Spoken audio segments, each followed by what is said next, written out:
This podcast is brought to you by CNN Plus. The world is evolving, and so is the way you explore stories. Discover live news, original films, series, and access to a library of on-demand favorites, all from CNN, the source you trust. Subscribe to CNN Plus today and get 50% off standard pricing for life. Stream all about it. Subscribe now at cnnplus.com. Cancel anytime. Limited time offer ends April 26th.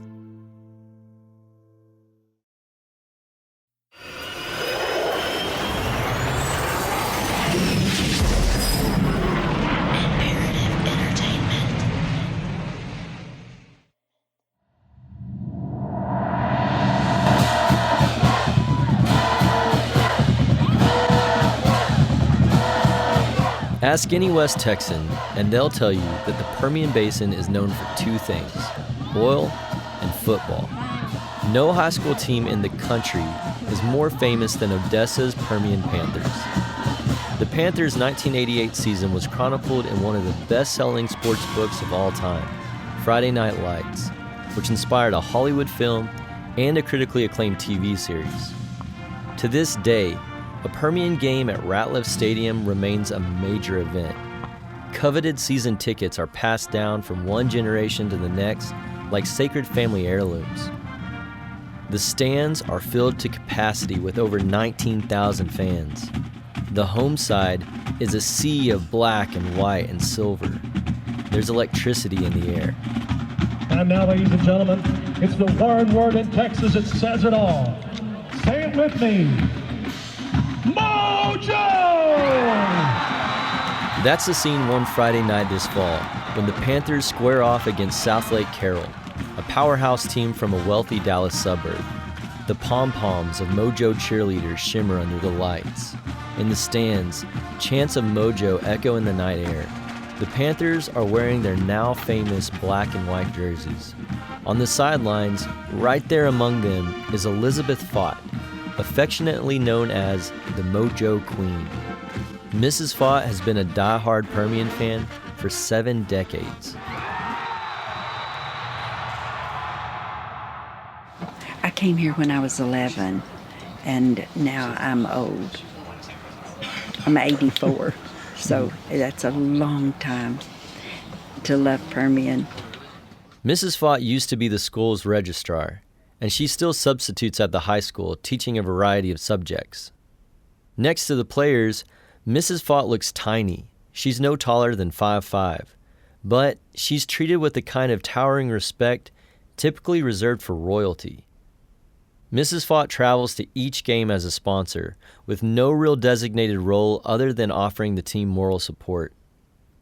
When the Panthers reach the playoffs, it's Mrs. Fott who sews the players' last names onto their jerseys.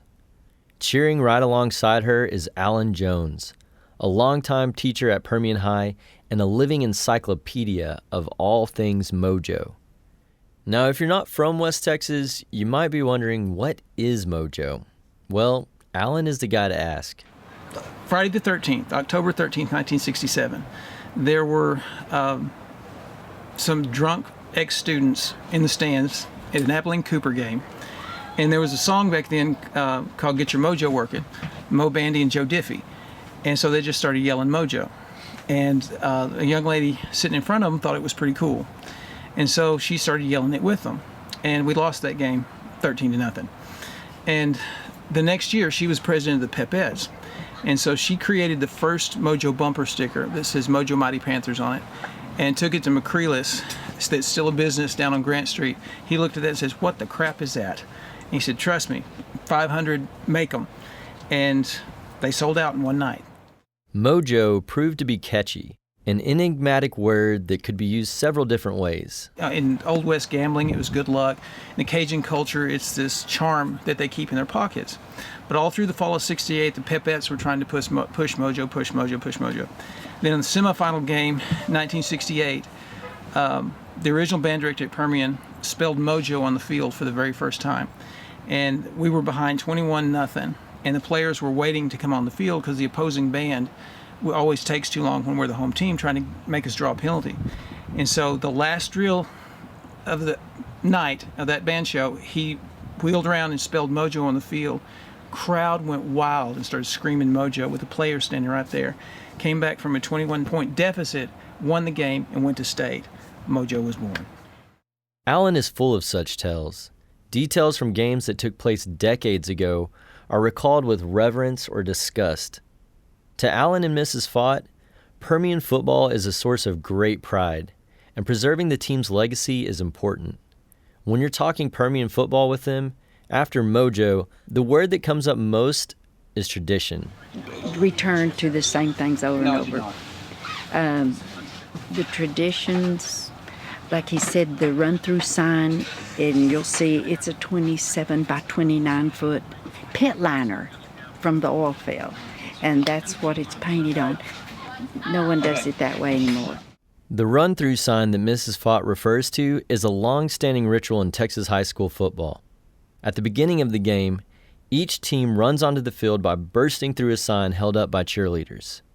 Those signs used to be hand-painted specifically for each game, usually with quips about the opposing team. But lately, most of these run-through signs have been replaced by inflatable tunnels. It's one of many Permian traditions that Mrs. Fott and Allen are worried may soon be lost. Yeah, there's several people that have said, well, we want one of those, I'm not sure what to call them besides Inflatable mascot tunnels. I call it a blow-up doll. Anyway, where the team runs through and smoke comes out. Allen and I do not want to see that happen, but I'm sure in time, when we're gone, it'll happen. People still cheer and chant Mojo, but it's people that come here and it's like, oh, football, we didn't do that in Kansas much, or, whatever it was. And so. And then they're gone. They're gone. Yeah, they're just transient. At Permian, when I first started, the only way you got to teach at Permian is if somebody died or retired. 6 openings opened up in '94, and I got one of them. And now we have 67 people just coming in and going and coming in and going. And it's hard to teach them the traditions and to love it, because they know they're going to be here a year and gone. Mojo fans, are you ready? Here come your Panthers!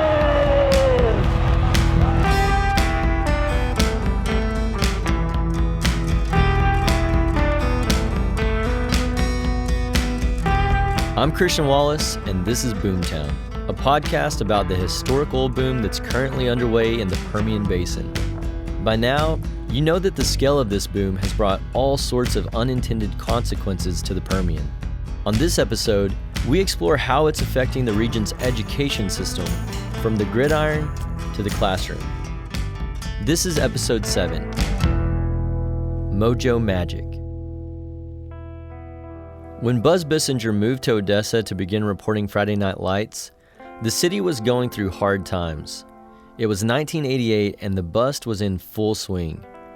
Mojo football was Odessa's one bright spot, a rallying point for the community. And while there was little to rejoice economically, the Panthers gave Odessa plenty to celebrate. My reporting partner Leif Riegstad reminisced about the glory days with Allen and Mrs. Fott while a lightning storm delayed the kickoff against South Lake Carroll. They passed the time on a school bus parked outside the stadium, the driver's radio occasionally interjecting with updates about the storm. From 1973 to the season of 1984, John Wilkins' win-loss record was 146, 16, and 1. And 50 of those were shutouts. And he was named the winningest coach in the state of Texas in that decade. Mm-hmm. He was nicknamed AG, Almost God, because he could always pull out a win. Permian dominated Texas football in the 80s. They won 3 of their 6 state championships and were mainstays at the top of the national rankings. Despite their success, Permian was never known for the size or speed of their players. The 1980 team, which won state, was so small that fans called them the Mighty Mites. Without big, fast players, Permian built their record and reputation by playing straightforward, hard-nosed football. And you started playing Permian football in Pop Warner. You played the same plays, the same offense, same defense. And so by the time you were a senior in high school, you'd done your job for so long, it was rote. There was no way you could forget it. Well, you mentioned John Wilkins and the plays that we called it the end around. Every game, the end around, and it worked. 18 pitch right, 18 pitch left. End around. And it worked. Yes. Varsity football players were the undisputed kings of Odessa, and they were treated like kings. And on Thursday night, the cheerleaders would always feed the team a snack, hot dogs or tacos or something. And they took that away because that was being treated special. Pipettes always they had a player to take care of, and they'd even decorate their bedrooms and give them a snack. The Pipettes were the school's spirit squad, comprised entirely of senior girls. At the beginning of the football season, each Pipette was assigned a player. The Pipette was tasked with making a yard sign with the player's name on it, providing him with weekly snacks or baked goods, and was obligated to wear a white jersey with his number on it every game day. Some went beyond these duties and would also make elaborate scrapbooks or buy beer for their panther. But the days of the Pipette are long gone. UIL, the state agency that governs extracurricular activities in Texas, now forbids preferential treatment of football players. But even today, game days at Permian High are a big to-do. It's a huge coaching staff. Then there's a 325-member band, and there are 4 or 5 directors. And, 3 trainers and about 12 female girl trainers. Then you got 25 cheerleaders. Then the dance team's on the sidelines. And so, yes, that takes up to 30, 40 yards of kiddos. I just always called it Mojo production. Pep rally. Anywhere else is a pep rally. A pep rally at Permian is a production, because we have things that have to happen, and we're always trying to be creative. Yes. And we have a wonderful mascot this year that's just... Keep your eye on him. Yeah. The Permian players who suited up this season have had a far different experience than those that Bissinger followed in 1988. And it's not just the absence of the Pipettes. While the 88 team weathered the region's worst bust, the kids that played ball this season did so amidst the biggest boom Odessa has ever seen. Mrs. Fott has ridden Odessa's booms and busts of the oil patch for 70 years. Still, she's been stunned by the changes this boom has wrought. In the county, there's been a huge transition, and all probably because of the oil. We're one of the fastest growing metroplexes in the state because of the oil boom. And, depending on who wins president in the next few terms or Congress, that may limit production. But, this is a breadbasket here just of energy. And we're going to have to build a 3rd high school at some point. And that will change the whole dynamic. And we do have nearly 4,000 students at our school. And 4,200 at Odessa High. And so we're bursting at the seams. So, just the fact of success, in financially will definitely change, what we can hang on to. The boom has brought in thousands of new students who are now crammed into schools that were built for far fewer kids.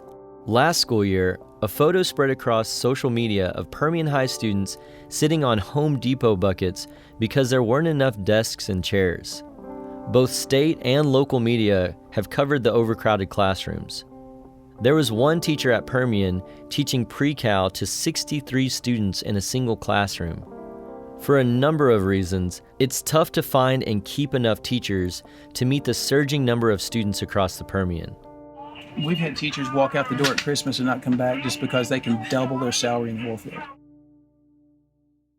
Great investors don't follow the crowd. They do their own research and build their portfolio strategically and for the long term. M1 Finance gives you all the tools you need to grow your wealth without charging management fees, so your money can work harder for you. Build a custom portfolio according to your goals, or get started quickly with one of their pre-built expert pies that help you invest according to the investing style, strategy, and risk tolerance that works best for you. Then schedule your deposits, turn on auto invest, and automate your everyday money moves, freeing up time for the other things you want to do in life. It's all the simplicity of a modern app combined with the power of a traditional broker. Visit m1finance.com/crime. That's M and the number 1 to see why Money, Investopedia, and Yahoo Finance are raving about M1. Investing involves risk, including the risk of loss. M1 Finance, LLC, member FINRA SIPC. Geico asks, how would you love a chance to save some money on insurance? Well, of course you would. After all, who doesn't love a great deal, right? And when it comes to great rates on insurance for all the things in your life, Geico can help. Like with insurance for your car, truck, motorcycle, boat, and RV. Even help with homeowners, condo, or renters coverage. You could save even more with a special discount when you bundle your coverages. Plus, the easy-to-use Geico mobile app available 24-hour roadside assistance and more. And choosing to switch to Geico becomes an easy choice. Switch today and see all the ways you can save with great rates and discounts. It's easy. Simply go to geico.com to get a rate quote or contact your local agent and get started seeing how much you could save. To learn more about how the boom has affected schools, Leaf visited the campus of Permian High a few days before the game against Southlake. The word Mojo is spelled out in black capital letters near the entrance. The halls were packed with kids who filed by a statue of a panther with comically bulging muscles. Leaf sat down in a conference room with Donna Tolley, the English department chair. She's been teaching there for 6 years and also attended Permian as a high schooler. Yep, go Mojo. Donna knows Odessa well. I'm telling you, it's a small world around here. I mean, I know we're big right now, or we think we're really big, but it really is a small town. I mean, everyone knows everyone. Knows all their business. Sometimes more than they want. She was joined by Karen Hart, who chairs the science department. I don't know why you want to interview me. I didn't grow up here. That's all right. That may be true, but she has lived in town for 37 years and has taught at Permian High for 15. When we asked Karen and Donna about how the boom is affecting the schools, they didn't mince words. Rinse us. Yeah. It kills us. It's hard. It truly is hard. Because our older boys don't see a need in education. Because they have family members that are making bukus of money out there working in the oil field. So our older boys above 16, age of 16, I think that they just think, why do I need to get an education? It's not important. My dad, my brother's making this much money in the oil field. So and I've had it's hard to keep them. I've had students who have gone to work in the oil fields during a boom, and they'll work all night long, and so the odds of them doing homework are slim and none. But what they don't realize is when it goes bust, the first people they let go are the uneducated, So then they come back wishing that they had gotten their education. But you can't tell them that at a young age. It's all about money, They want to make that money. Yep. And you can't blame them. No. Donna and Karen have faced plenty of other issues. Permian teachers have struggled to reach incoming students from all over America and abroad, from Cuba to Honduras and elsewhere overseas, from as far away as Africa. There are language barriers to overcome. And many students live with their families in the RV parks that have sprouted along the edges of practically every town in the Permian, environments that aren't necessarily conducive to studying.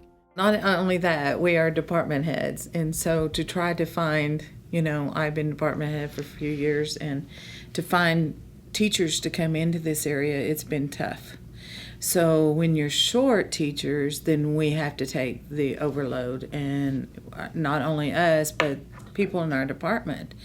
So we are combining classes. So if you had 35 or 36 and then you have to take another 10 or 12 on top of that, it gets crazy, It's just tough to get people to come here because they feel like nothing's here for them, Yeah, the cost of living. Yes, the cost of living is killing us. As you may recall from our first episode, rent across the Permian is expensive. At more than $1,500 for a 2-bedroom apartment, the cost of average monthly rent in Odessa is higher than any of the state's major cities. The cost of living is tough for just about all of the residents, but it's especially hard for folks who don't work in the oil business. This means the Permian Basin can be a tough sell for teachers. Well, we try to beg, borrow, and steal every teacher we possibly can. Odessa recently managed to raise the pay for their teachers, but the district continues to bleed staff. Permian's athletic director and head football coach both left over the past year. In 2018, the school district was short some 240 teachers. They started this school year over 300 teachers short. Lately, recruiting new teachers has meant casting a much wider net than just West Texas. Whether it's students or teachers, because like we have brought in a lot of teachers from Spain, India. We still are waiting on another round of India teachers to come in, So, I know we have one in math and one in science that have been here before, and then they had to go home for a year, and they're back, and they love Permian, They're excited to be here. And I'm currently waiting. I've got 2 more teachers from India coming, and I'm really excited. I mean, India teachers in the English department. I love it. And I think it's great for our kids. I mean, it prepares them and teaches them about differences. Had it ever been like that? I mean, through any of the kind of previous booms, was it ever this bad, or is this kind of unusual? I mean, it always increases, but to me, for whatever reason, I just feel like this time is worse. It's kind of a double-edged sword. I say it's worse, but, when everyone is surviving and doing really well, that's not a bad thing. It's just, like I said earlier, our infrastructure isn't there to support the number of people that we have here right now. Despite the challenges, Donna and Karen love being part of Permian High. They're Mojo fans through and through. Once a Panther, always a Panther. Yeah. They tick off some of their favorite traditions, including one that blurs the boundary between football and religion. The Mojo faithful are known to hold a necklace of black beads during games. She probably knows more about it. It's almost like a rosary. Yeah. And the diehard fans, because I used to see it when I first came, some older ladies would sit there and it's like they're praying on them. Yeah, on it's those just, beads. I just feel like it's magic. It is. It's a superstition. It is. Like juju beads. Yeah, juju beads and, Mojo. You couldn't find tickets at all. People, when they die, their family took on the tickets. It was hard to find tickets. Yeah, People would fight more over their Permian football tickets when they got a divorce than they would their own kids. They're going to fight over those tickets. And some of those families still have those tickets, and they will not give those tickets up ever. They will be handed down through the generation forever. They also mentioned the Mojo Queen, Mrs. Fott. Oh my gosh, I just absolutely love her. It's kind of funny. She worked here whenever I went to school here. And we always laugh about how she did with all of the kids. And she can tell you the years that people have graduated. I mean, 84. I can't even remember the kids I had in first period. And she can remember the kids that she had, throughout the years, and remember what class they were in, and their parents and how they acted. And it's really funny. We call her Miss Mojo. Come on, guys, come on. Let's go. She's on the sideline every Friday. It doesn't matter what's happening. She is on that sideline. And she's got the cutest little helmet umbrella, so when it's raining, she looks like a giant, football helmet out there hanging on to that. And she's just precious.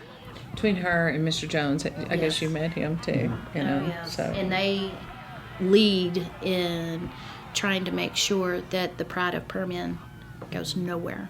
And so without them, it'd be tough. Right. It'd be tough. There you go, Tio. Yes.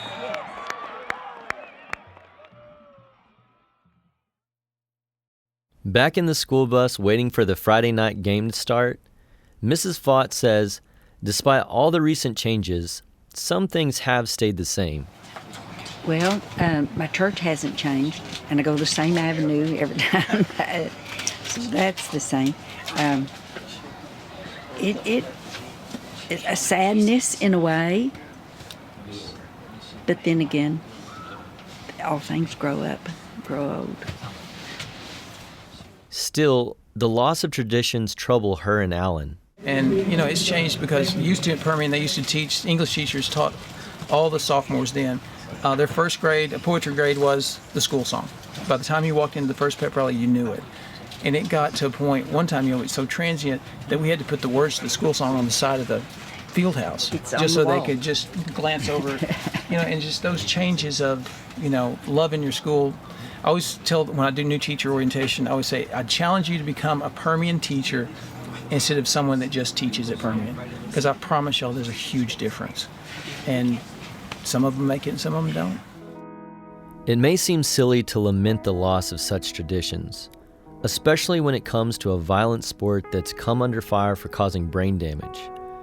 The glorification of Permian football itself has come with its own problems. One of the main characters in the Friday Night Lights book was Boobie Miles, a star running back who was treated like a god. According to Bissinger's reporting, teachers did whatever it took to make sure he passed so that he could play on Friday nights. Then, his senior year, during a scrimmage of all things, an injury abruptly ended his Permian career. Suddenly, nobody seemed to care what happened to Boobie.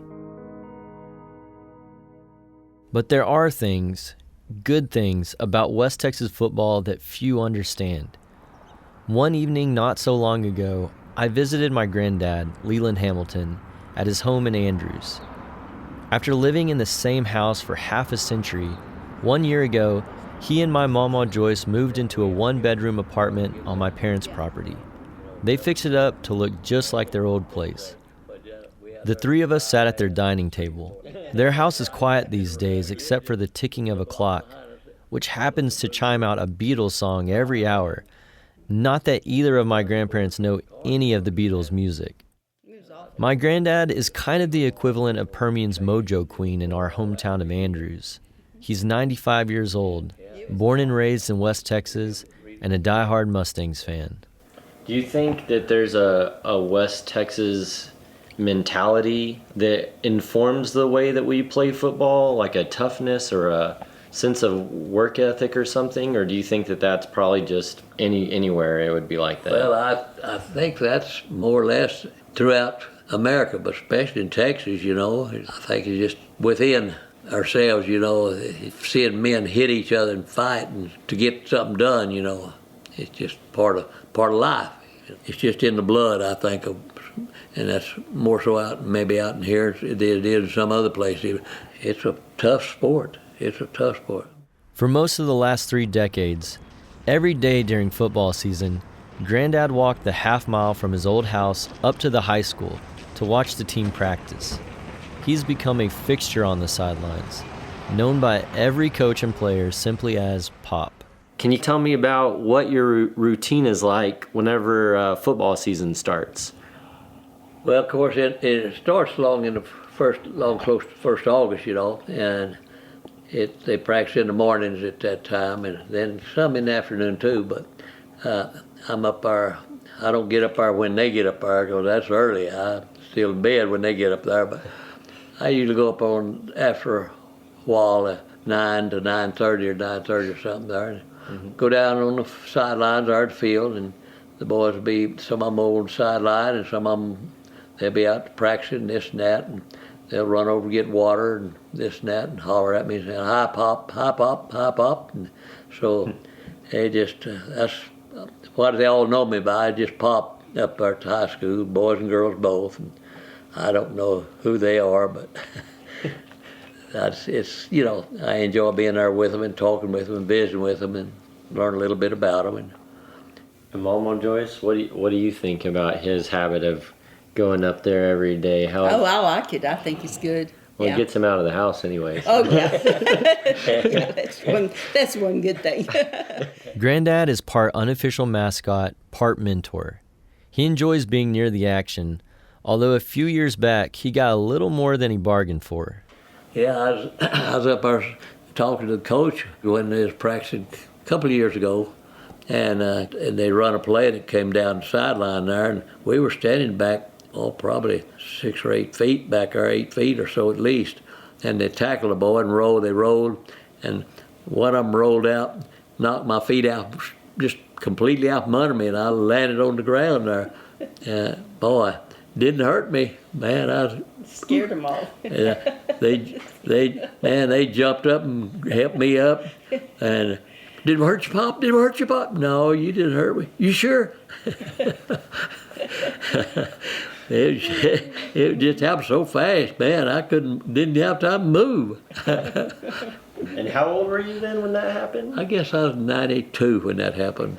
Man, I just amazed it didn't hurt me. It could have very easily hurt me. You can tell by this story that the players are pretty protective of Granddad. With many of them, his influence lasts a lifetime. Well, it's really meant a lot to me to be a part of their life, because I really pray that I might be able to instill within them, to do the best they could, and try to get them to really be what they want to be, Some of them, probably will falter all right or something, but I think I've been able to change some of them or other, and been there for them, and I think they realize I care about them and talk with them and share my life with them and what's going on.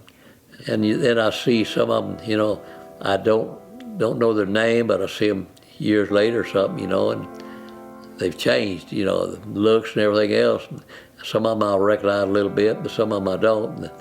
They always remember him, though. Granddad knows how much the game means to the players. Many of my own high school teammates went straight into the oil field and started families after we graduated.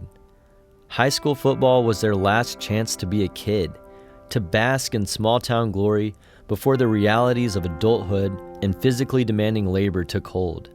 But for my granddad and many others, football means something more. It binds the community together. Yeah, it's just one of those things that people look forward to football. Mm-hmm. They start preparing for it early in the summer. Mm-hmm. That's what they think about, football. When I was a kid, Granddad and I bonded over the game. Like a lot of kids in West Texas, I grew up football obsessed. There was nothing I looked forward to more than Friday during the fall. In the mornings, high school kids would set up a table at my elementary school to sell tickets to that night's game. My mom always tucked a quarter in my pocket so I could buy the temporary tattoos the high schoolers sold. That night, my cheeks emblazoned with Andrew's A and decked out in my Mustang gear, I would head to the game with Granddad. Those nights were magic. Granddad knew the names of most of the players, and so did I. The team season program was a sacred text to me. Granddad and I dined on stadium nachos and cheered for our favorite players. Mine was Shad Williams. Shad was the running back for Andrews between 1995 and 1998, around the same time I was starting Pee Wee. Over his high school career, Shad rushed for nearly 8,000 yards, a record which stood for years as number 10 on the all-time list of career rushing yardage in Texas. Shad later played college ball for Tech and Alabama, and even spent a few years in the NFL. But I still vividly remember Shad as number 21 for the Andrews Mustangs. Watching him run the ball was like seeing a superhero in the flesh. I clipped articles about his exploits from the local paper and could rattle off his game day stats like a pint-sized John Madden. Once, when I was in 4th or 5th grade, I got the chicken pox and had to miss the Friday night game. A cousin in high school passed word to Shad that his biggest fan was out sick. And, to my utter bewilderment, Shad came by my house and autographed a few of my newspaper clippings. It was one of the highlights of my childhood. That was one of the few games I ever missed. And during every game, seated next to my granddad at Mustang Bowl on those Friday nights, there was never a doubt in my mind that someday I too would step onto that field. Well, I know growing up, one of the things that I liked so much about playing football was I felt like very close to you and Dad during the season, especially because we always would have something to talk about after the games. And me and Dad usually after every game would either that night or the next day just sit down and talk about the different plays and what I could have done differently or what I did good or how whatever. And so it's also a way to kind of bring like families and together. Sure can. Of course, you can do that with any sport, all right, but you did good that year. That senior year, you did great. You made all-district defense, wasn't it? Yeah, linebacker. Linebacker, yeah. And 140 Pounds. I think I was 135, something like that. No, I got up to 145, I think, at the end of the year or something, but not exactly a colossus on the field. No, but you were in there. You can probably sense my embarrassment here. I don't dredge up these memories often. I'm honestly not one for talking about my so-called glory days, but I don't exactly stop Granddad from talking about them either. Well, I was fast and I would hit them hard. I can remember over at Mason, we was playing them over there one time. You was a senior, and they were on the 3-yard line. They run a play, and you tackled them without gaining a yard. You were through there and got them. Then the next play, the run, you could tackle them again. On the 4th down, still 3 yards to go, they ran a play and you tackle them again. And they said, and that's that number 8 Wallace boy again. Got him again. That was nearly 14 years ago. I'd be lying if I said hearing Granddad talk this way didn't give me chills. I always dreamed of making him proud. Granddad says that the devotion to football in West Texas is pretty much the same as it always has been. The game we attended together earlier this season was packed on the home side.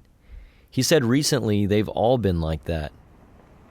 These days, Granddad doesn't walk to the stadium from his home like he used to. Instead, he drives his old Chevy Malibu along the butane route. Along his way, he passes oil field servicing companies and a steady march of tumbleweeds blowing in from the fields. Though he's definitely not fond of the traffic, he's glad the boom has reinvigorated Andrews. At the stadium, if you climb the stairs and look to the west, past the parking lot, mesquite-choked fields sprawl to the limits of sight. Here you can get a palpable sense of the boom. There are more pump jacks nodding in those fields than ever before. At dusk, you can make out the gas flares blazing yellow and orange. And as night blankets the prairie, the bright lights of drilling rigs shine against the dark. Standing there one recent evening, I was reminded of something Mrs. Fott said. No place on earth that has sunrises and sunsets like West Texas. Oh, and the full moon rises up over the stadium. It's breathtaking. Yes, plenty has changed about Permian football and everything else in the region. Permian isn't the same football squad they used to be. None of the athletes on this year's team were even alive the last time Permian played for a state championship back in 1995. And the Permian game against South Lake Carroll that was delayed by lightning this fall, it eventually got underway, but there was little Mojo magic in the air that night. The Panthers got drummed 48-7. I'm all too familiar with the woes of being beaten by Southlake. As a kid, I watched through tears as they ended the playoff dreams of Shad Williams and the rest of Andrews. Later, when I was in high school, I remember hearing how Southlake Carroll would be serving sushi in its new multi-million-dollar stadium.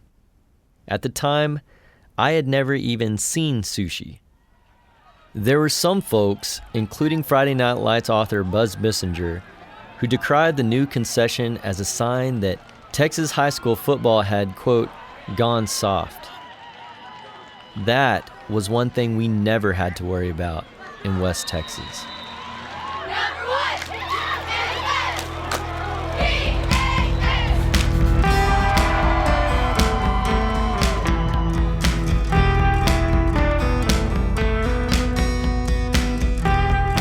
On the next episode of Boomtown, we'll meet cowboys who still work their herds the traditional way and see how the boom has both helped and hurt their way of life. One day that water will be worth more than that oil and gas. So take care of your water. Boomtown is a co-production of Imperative Entertainment and Texas Monthly. Executive producer is Jason Hoke. Produced and engineered by Brian Standifer, who also wrote the score. Boomtown is edited by J.K. Nickel and Megan Cright, and co-reported by Leif Riegstad. Our theme song is written and performed by Paik Rossi. I'm your host and writer, Christian Wallace.